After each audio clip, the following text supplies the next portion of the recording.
Hello dear students, welcome to Blessed Institute.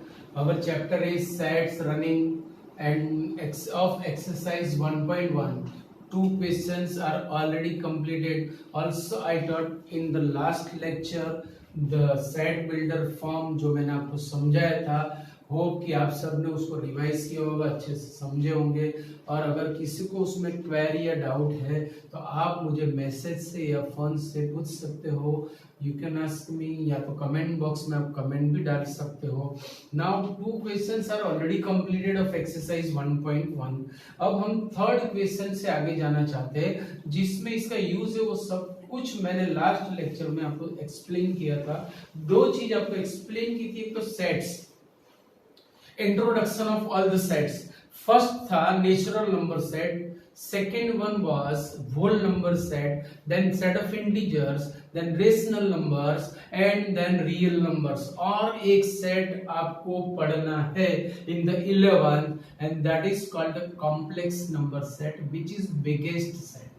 पर वो अभी पढ़ना है. रियल तक आपके पास सब कुछ है. मैंने इरेशनल नंबर के लिए भी आपको एक्सप्लेन किया था, लिखवाया था भी कि the number which is in the root and not giving the perfect answer is called irrational number, otherwise called rational number. अगर वो रूट में है, चाहे वो स्क्वायर रूट हो, क्यूब रूट हो, फोर्थ रूट हो या कोई भी रूट हो, और उसका वो रूट परफेक्ट आंसर नहीं दे रहा है, मींस इट गिव्स अप्रोक्सी आंसर, तो उसे हम बोलेंगे इरेशनल नंबर. और अगर ऐसा नहीं है, मतलब या तो नंबर रूट में है ही नहीं, और अगर रूट में है तो उसका आंसर प्रॉपर या परफेक्ट आ रहा है, then the number is called rational number. ये दो चीज मैंने आपको लास्ट लेक्चर में फोकस की थी, सबकी हमें जरूरत पड़ेगी. So the question number 3 of exercise 1.1.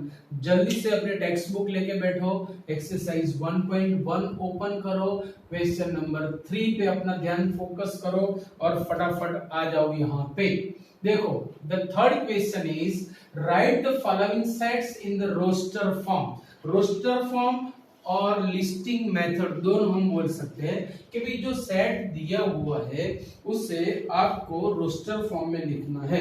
Roster form का मतलब होता है कि सारे एलिमेंट्स डायरेक्ट लिखने हैं, कोई कंडीशन से हमें नहीं लिखने हैं. चलो, first question that is set A x such that x is an integer and playing between -3 and 7. x वो इंटीजर है. इंटीजर का मतलब होता है कि x z में से लेना है, ये हमें इंस्ट्रक्शन दी हुई है. सेकंड केस कि it should be between -3 and 7. उसको मम्मी ने बोल दिया है कि ना तो 7 के वो बाजू जाना है ना तो -3 के ये बाजू, यहीं पे खेलो, मेरा ध्यान रहना चाहिए, मम्मी ने बोल दिया. तो मुझे ऐसे एलिमेंट्स लेने हैं कि जो -3 और 7 के बीच में हो एंड शुड बी इंटीजर. तो दिस इज अवर एलिमेंट. मैंने सब कुछ आपको एक्सप्लेन किया था कि जो बिफोर सच दैट है that is called the element of our set and after such that is called the condition. ये आपको बराबर याद होना चाहिए. Before such that is called element and after such that is called the condition. Okay, तो मुझे यहाँ पे एलिमेंट्स लिखने हैं. कौन से एलिमेंट्स आएंगे? तो ये जो कंडीशन है वो फुलफिल होती हो ऐसे सारे एलिमेंट्स मुझे लेने पड़ेंगे. राइट. चलो, अगर मैंने -3 लिया तो -3 इज एन इंटीजर, पर ये कंडीशन को सेटिस्फाई नहीं कर रहा है. मम्मी ने बोला है कि भाई -3 से 7 के बीच में खेलना है, -3 को भी नहीं मिलना है, 7 को भी नहीं मिलना है, याद रखो. तो -3 कैन नॉट टेक. तो उसके बाद उससे बड़ा number, yes, -2 exact, then -1, then 0. Okay, very good. 1 2 चल रही है ट्रेन, चलने दो. कब तक? रोकनी भी है, भागना मत. The number should be less than 7. The number should be less than 7. तो ये हो गया हमारा set. This set is called roster form. Clear point. बहुत इजी है, आपके लिए कुछ नया नहीं है. ये सब कुछ आप 8 9 10th में पढ़ के ही आए हो. ये सब कुछ आपके लिए रिवीजन है. एक और क्वेश्चन में दे रहा हूं यहाँ पे, question number 2.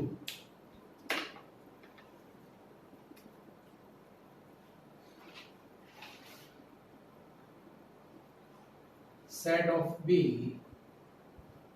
x such that x is natural number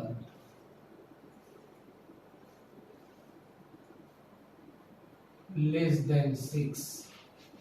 देखो इट इज अवर क्वेश्चन। भाई कौन से एलिमेंट यहाँ पे है? तो अभी अभी मैंने आपको बताया, थोड़ी देर पहले मैंने आपको बताया कि सच दैट से जो पहले है उससे हम कहेंगे यस एलिमेंट, और सच दैट के बाद में जो है उसे हम कहेंगे कंडीशंस। तो ये सारी कंडीशंस फुलफिल होती हो ऐसे सारे एलिमेंट्स मुझे यहाँ पे टिकाने हैं। Clear, easy. चलो the first condition is the number should be natural, मतलब मुझे n में से लेना है। n के पास एक लिमिटेशन है कि वो 1 से स्टार्ट होता है, आगे कहीं भी जाएगा पर स्टार्ट होगा 1 से, और वो सारे नेचुरल नंबर्स मतलब इंटीजर्स देगा।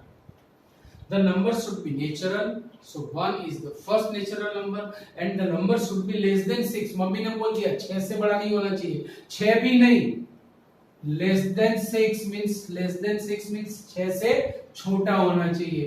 So which numbers will be there? Yes, 2, 3, 4, 5, 6 cannot come। तो ये हो गया हमारा सेट। कितना इजी है, आप खुद समझ सकते हो। Everything is revision for you, remember it. अभी मैं सीधा जा रहा हूं क्वेश्चन नंबर 5 पे। Set of all letters in the word trigonometry, question number 5। E set of all letters of the word trigonometry,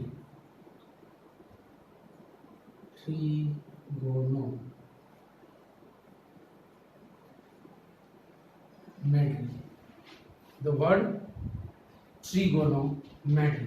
clear, set of all the letters of the word trigonometry। अब मुझे ये set बनाना है, किसका use करना है? ये word का, इसके लेटर से मुझे सेट बनाना है। So there is one condition कि if an element comes once, cannot come second time in the set। अगर एलिमेंट एक बार सेट के अंदर आ गया तो वो दूसरी बार एंट्री उसको नहीं मिलेगी। दैट्स ऑल, बस उसी रूल से हमें इसके एलिमेंट्स लिखने। चलो टी आ गया, देन आर भी आया, देन आई को भी एंट्री मिली, जी को भी मिली, ओ को भी मिली, एन भी आया, दूसरा ओ आया जिसको एंट्री नहीं मिलेगी। Once enter can not come second time, बात खत्म हो गई। ओ एक बार आ चुका है, एक बार आया आया आया, दूसरी बार नहीं आएगा। चलो देन एम, देन ई, देन टी आ चुका है, नहीं लेना है, देन आर भी आ चुका है, तो सिर्फ और सिर्फ बचा वाई। That's all. ये हो गया हमारा roster form, the set of all the letters of the word trigonometry. कितना इजी है, तो एवरीथिंग इज इजी क्योंकि सब कुछ आपके लिए रिवीजन है। अभी हम जा रहे हैं क्वेश्चन नंबर 4 में। Right the following sets in the set builder form. Question number 4।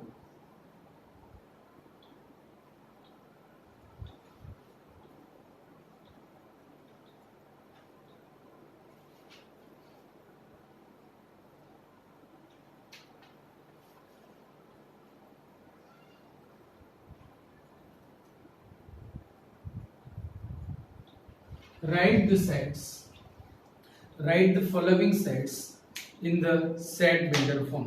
अभी ये जरा आपके लिए थोड़ा सा चैलेंजिंग वर्क रहेगा, याद रखना। The first question is set of 3, 6, 9, 12।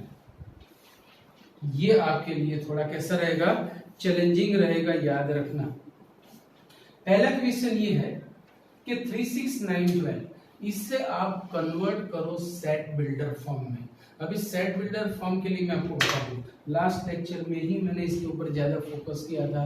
याद रखो, सेट बिल्डर फॉर्म मतलब जो प्रॉपर्टी मेथड है ना, उसमें क्या होता है कि आंसर एक से ज्यादा हो सकते हैं, यूनिक आंसर होगा वो हम नहीं बोल सकते, क्योंकि यही सेट को मैं सेट बिल्डर फॉर्म में मोर देन 3 4 5 वे में लिख सकता हूं। मतलब ये हुआ कि आपने जो आंसर लिखा हो सकता है कि बुक के साथ मैच ना हो, तो पर ये भी हो सकता है कि दोनों आंसर राइट हो। तो इसीलिए इसमें कॉन्फिडेंस होना इतना ही जरूरी है कि हमारा आंसर बुक के साथ मैच नहीं हो रहा है, डजंट मीन कि वी आर रॉन्ग। हमें कॉन्फिडेंस होना चाहिए कि भाई भले ही बुक का आंसर ये मेरा आंसर है, but the meaning is same. याद रखो, राइट। अब मुझे इसका आंसर लिखना है, तो यहां से देखते हुए मैं इतना तो पता चलता है कि all the numbers are multiple of 3। All the numbers are multiple of 3। अच्छा, मल्टीपल ऑफ 3 है, पर सबसे बड़ा कौन सा है? 12। 12 के बाद क्या आएगा? 15। 15 से छोटे है, 15 से छोटे है, तो मैं इसे ऐसे लिख सकता हूं कि set of x such that x belongs to n, x is multiple of 3 less than 15। कितना easy. x is multiple of 3 less than 15 and should be natural। तो देखो, जैसे मैंने 1 लिया, ये कंडीशन सेटिस्फाई हो रही है, but it is not multiple of 3, नहीं लेना है। मैंने 2 लिया, ये कंडीशन सेटिस्फाई नहीं लेना है। 3 लिया, इसे भी सेटिस्फाई कर रहा है, 15 से छोटा भी आएगा। 4 लिया, नहीं आएगा। 5 लिया, नहीं आएगा। 6 आएगा। 7 लिया, नहीं आएगा। 8 लिया, नहीं आएगा। 9 आएगा। 12 तक जाओगे तो आएगा। मतलब आप खुद देख सकते हो। अब बात जो हमारी थी कि भाई जैसे हम सेट बिल्डर फॉर्म में जाएंगे तो मे बी वैरायटीज हमें मिलेगी, आंसर्स एक से ज्यादा हो सकते हैं। तो in another way I am going to write the question answer. x belongs to n such that x is multiple of 3 less than 13। Less than 30। ये भी तो वही हुआ, कंडीशन में थोड़ा सा मैंने चेंज किया, x बिलोंग्स टू n को आगे लिखा। इसका मतलब ये होता है, बराबर याद रखना कि हमारा एलिमेंट x है और वो नेचुरल है। It is also one of the ways to write the element. ये वे में भी हम एलिमेंट को लिख सकते हैं। सो इट इज आल्सो वे। ऐसा मत समझना कि गलती से लिखा है, जानबूझ के ही लिखा है। एंड विच इज ट्रू आप भी लिख सकते हो। अभी तक आपने कोई भी बुक में देखा नहीं होगा, क्योंकि 10th तक की बुक में ये मेथड नहीं दिखाते हैं, बट इन द 11th आपको ये फ्रीक्वेंटली देखने मिलेगा। याद रखो। So it is the way. एक और वे है हमारे पास, that is a way equal to, बराबर ध्यान रखना, चेयर पकड़ के बैठना, गिर ना जाओ। 3x such that x belongs to n, x is less than or equal to 4। भाई मैथमेटिक्स की यही तो पर्सनालिटी है कि वो बात बड़े से बड़ी छोटे से छोटे इशारों में बोल देता है। भाई ये दो कंडीशन ही सब कुछ हमें बता रहा है कि विच एलिमेंट्स आर देयर। समझ में आ रहा है कि नहीं? ये कंडीशन ही हमें बता रहा है कि भाई कौन से एलिमेंट्स है हमारे पास। समझो बराबर। ये हमारा जो एलिमेंट है, तो सर आपने तो आपके हमारे पास तो 12 तक है, आपने तो लेस देन और इक्वल टू 4 लिखा। फंसेंगे नहीं? क्यों फंसेंगे भाई? क्यों फंसेंगे? हमारे पास रास्ते हैं, we have all the ways. कुछ ना कुछ गड़बड़ी होगी तो हम बैठे हैं ना। तो देखो, मैंने लिया x इक्वल टू 1, इसे सेटिस्फाई कर रहा है, इससे भी कर रहा है। मैंने डाला यहाँ पे 3 1 3 because our element is 3x not x। तो जैसे ही मैंने x की वैल्यू 1 डाली 3 1 जा 3 आ रहा है।